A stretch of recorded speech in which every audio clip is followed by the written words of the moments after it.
I'm Mark Saxon, and this is Back to the Drawing Board, folks. Happy Friday, happy fuck it Friday, if you will. Fantastic last weekend of sports. We're gonna discuss that, and also a few interesting things coming up this weekend. And I'm excited. I'm super stoked. I think this is gonna be great fun. So let's just jump right into it. Let's get into it. Let's go over the UFC recap. I'm sure you've heard everybody's takes all week long, so I'm not going to dive in too crazy. Not coming in with something super original on the shit. However, I would like to say that my bets from last weekend, I only missed by one fight. So, for example, I said Alexander Taporia, he won, and he won by decision. I said Wang Kong, she won by decision. I said Tom Nolan, he won by decision. I said Gabriel Santos, he won by the submission. Jake Matthews won by decision. And now here's where things kind of got a little scary for me because there was a push. Rodolfo Bellato drew with Jimmy Croup, and Taliesin Teixeira with his very first fight in the UFC taking on Justin Tafa. Huge fight for him. He won that. Here's where I lost, folks. Tatiana Suarez and Zhang Weili. Tatiana Suarez had her knee cut up from the gate, or from the fence on the octagon, and that thing needed, like, I don't know, like 8 stitches or 8 staples, whatever it was. Whatever it was, it was ugly. You can go look that up. Um, it was tough. It was a tough fight. Zhang just doing Zhang things. I mean, just violent, just extremely violent, fucking her up in every which way that she knew how, doing her thing. So, hey, hats off to Zhang. I talked about that last week, how violent she could be, how crazy she could be. I thought Tatiana, with an 11-0 record, can, kind of show up because she showed herself being vicious in certain ways. She fell short. Here's something interesting. Dricus Duplessis, Sean Strickland, number two. Sean came in and immediately, if you watch that fight, I was like, okay, Sean's about that life. Now I called for Dricus to win. Okay.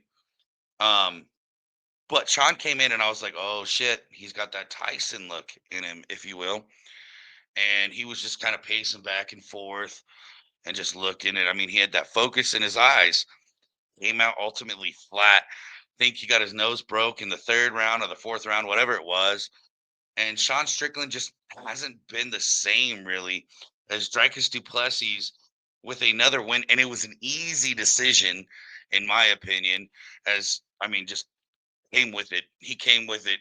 Congrats, Dricus Duplessis, and Steve, right, the champ. So I mean, proud of him, doing what he can do. I mean, it is what it is. Now let's go on to the Super Bowl. Once again, not giving you guys anything you haven't heard. I think I speak for everybody in America when I'm glad to hear that the Chiefs got the fucking brakes beat off them. And I don't know, dude. I think the Chiefs focused everything on I mean on Saquon Barkley because Saquon got but maybe 60 yards, but everybody else went off, right? Else went off, and that's where I lost my bet because I thought Saquon would go off. But the Chiefs couldn't get anything going. I mean, I talked about it on the Wheelhouse with Michael Spillin, where we kind of all started getting that feeling in our gut in the first quarter, where it was like, "Hey, wait a second, that was a offensive pass interference, and nobody saw nothing." But then, I mean, what, 8 sacks, couple interceptions, a pick six, right? Just Eagles just went and did their thing. Now, as a Packers fan, I would like to throw out there that we were the only team that the Eagles did not blow out in the postseason. A little fun fact there, a little fun stat, if you will. Um, Ultimately, I thought it was, I was happy with the Super Bowl just because the Chiefs didn't win. Honestly, I was more happy that the referees didn't make themselves as pertinent as they have been in any other Chiefs game. And I think it was a good showing. I mean, a lot of scores. It was fun. Anybody else who hates it probably was a Chiefs fan or hated both teams, in my opinion. Now, let's go on. Something that I've been talking about the last few weeks. The NHL has brought together a four-nation tournament. The Nations tournament. I can't, dude. I cannot express to you how stoked I am. So on February 12th, on Wednesday, um, Canada took on Sweden and won 4-3 in OT. I don't really care about that. Could care less because I'm a USA fan. USA, USA, USA, USA. 6-1, 6-1 over Finland, doing their damn thing. 2 goals in 11 seconds, playing that free bird. You know what I'm saying? That's. I mean, I agree with a lot of sports analysis that said this is the trap game of the most trap game you could ever see. It was really close for a while there. USA did their thing, pulled away. I thought, furthermore, Johnny Gaudreau, who died last year, R.I.P. Take a drink to Johnny Hockey. All of New Jersey fell that day. And for those of you who don't know, Johnny Hockey was on a bike ride with his friends and family. Drunk driver came and smashed into him. Um, just a devastating day in hockey. What was really classy and really awesome from the United States hockey team was Johnny Gaudreau and Johnny Hockey's jersey is going to be in that locker room every game for this tournament. Amen. Amen, USA. Starting off strong 6-1. Now, February 15th, tomorrow on Saturday at 11 a.m., Finland and Sweden face off. No one cares because the United States and Canada face off in prime time, American time. And that's the only time that matters. I can't wait. All the Americans have been saying that they've been waiting for this for 9 fucking years. Let's get it in. Let's get it done. All right. Yeah. Everybody wants to talk about the politics and booing national anthems. I could give a shit less about that. Let's just go play fucking hockey, dude. Let's play fucking hockey.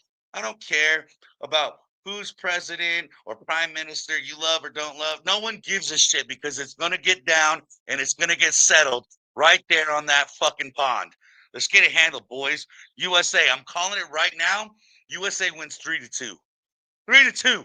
And I say one of the Kachuk brothers gets a goal because this is the United States of Kachuk right now.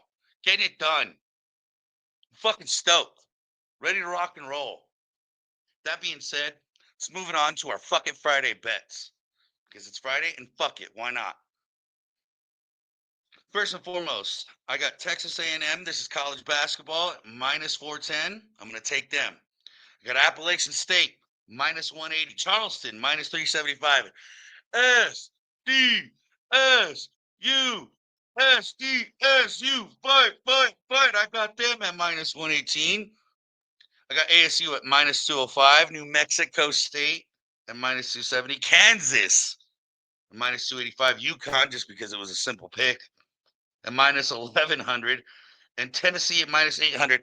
And to top it off, to ice the cake, if you will.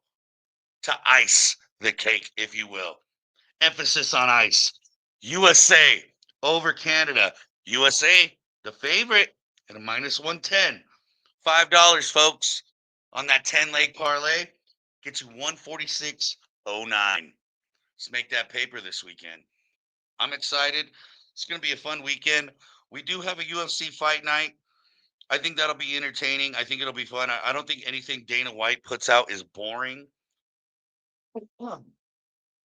I think we're all waiting for the next big one, which is obviously UFC 13, Barrera and Ankalaev.